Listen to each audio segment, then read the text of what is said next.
Assalamualaikum warahmatullahi wabarakatuh. Perkenalkan, nama saya Dr. Syahrul Habibie Nasution, dan kali ini teman-teman saat ini sedang menyaksikan channel Habibie TV. Buat teman-teman yang baru kenal saya dan baru tahu channel YouTube saya, mohon bantuannya untuk bisa subscribe channel saya, nyalakan tombol lonceng notifikasinya, sehingga ketika ada video terbaru yang saya upload, teman-teman akan tahu kalau ada video terbaru dari saya. Nah teman-teman, kali ini topik kita akan berbicara mengenai kesehatan.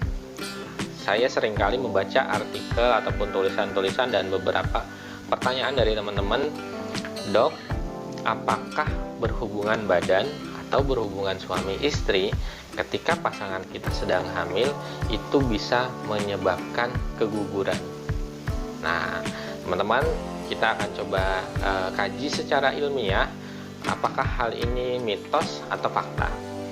Teman-teman sekalian, jadi kita harus bahas ini secara ilmiah ya.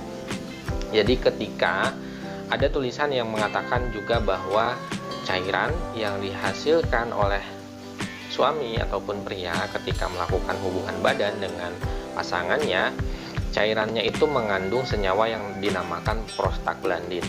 Nah, prostaglandin ini bisa menyebabkan uterus ataupun dinding rahim itu berkontraksi ataupun bergerak, yang akhirnya akan menyebabkan janin yang menempel di dalam dinding rahim itu akan keluar. Nah, teman-teman, berdasarkan hasil penelitian, ternyata cairan yang dihasilkan oleh pria ataupun suami saat melakukan hubungan badan tidak berpengaruh untuk menyebabkan dinding rahim ataupun uterus berkontraksi. Jadi yang menyebabkan dinding rahim ataupun uterus itu berkontraksi adalah ketika suami istri melakukan hubungan badan, maka akan terjadi rangsangan di sana. Dan paling sering rangsangan itu muncul di area bagian dada dan bagian genital. Nah teman-teman, ketika rangsangan itu terjadi atau bahkan sampai menyebabkan kedua pasangan sampai di titik puncaknya ataupun dalam tanda kutip orgasme, nah hal itu, rangsangan itu akan menyebabkan organ yang ada di dalam susunan saraf pusat kita yang dinamakan hipofisis posterior ini akan memerintahkan tubuh untuk menghasilkan salah satu hormon yang dinamakan oksitosin. Teman-teman, ternyata sistem kerja dari hormon oksitosin yang dihasilkan ketika terjadinya orgasme ataupun rangsangan di bagian genital dan bagian dada, oksitosin ini memicu terjadinya kontraksi di bagian uterus, memicu terjadinya gerakan-gerakan di bagian dinding rahim yang inilah yang akan menyebabkan terjadinya aborsi ataupun keluarnya janin sebelum waktunya. Nah, jadi sebenarnya bukan cairan yang dihasilkan oleh pria yang menyebabkan terjadinya pengeluaran janin sebelum pada waktunya, tetapi mekanisme hubungan badan antara pasangan suami istri itulah yang menyebabkan organ hipofisis posterior memerintahkan untuk merangsang munculnya hormon oksitosin, yang hormon ini bekerja membuat dinding rahim ataupun uterus itu berkontraksi sehingga bisa menyebabkan janin itu keluar. Nah teman-teman, berdasarkan fakta ini juga, maka kalau teman-teman melakukan hubungan badan ataupun hubungan suami istri sebelum usia kehamilan matang itu kurang dianjurkan. Kenapa? Karena dapat memicu kontraksi uterus. Tetapi teman-teman boleh melakukan hubungan badan ini saat usia kehamilan sudah matang.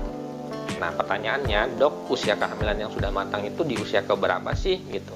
Nah, usia kehamilan yang sudah matang adalah usia kehamilan di mana calon bayi ini sudah viable, udah dirasa sudah mampu untuk dikeluarkan dan mampu bertahan hidup di dunia luar.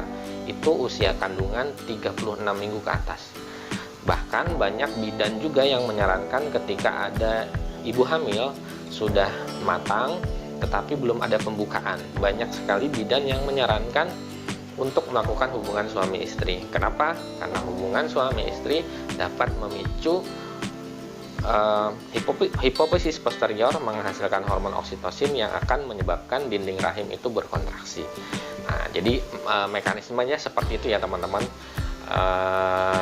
Kalau ada pertanyaan yang mau teman-teman tanyakan ataupun terkait dengan topik apapun itu, silahkan bisa tulis di kolom komentar di bawah. Nanti insya Allah akan saya jawab sebisa saya ya. Kalaupun ada topik lain, pertanyaan lain, silahkan bisa juga teman-teman usulkan. Sekali lagi buat teman-teman yang suka konten-konten seperti ini, silahkan dukung saya dengan cara subscribe channel saya, sehingga saya lebih semangat untuk mengupload konten-konten video tentang kesehatan, mencari tahu apakah ini fakta atau hanya mitos belaka. Terima kasih sudah menonton, sampai jumpa di video berikutnya. Assalamualaikum warahmatullahi wabarakatuh. Dadah.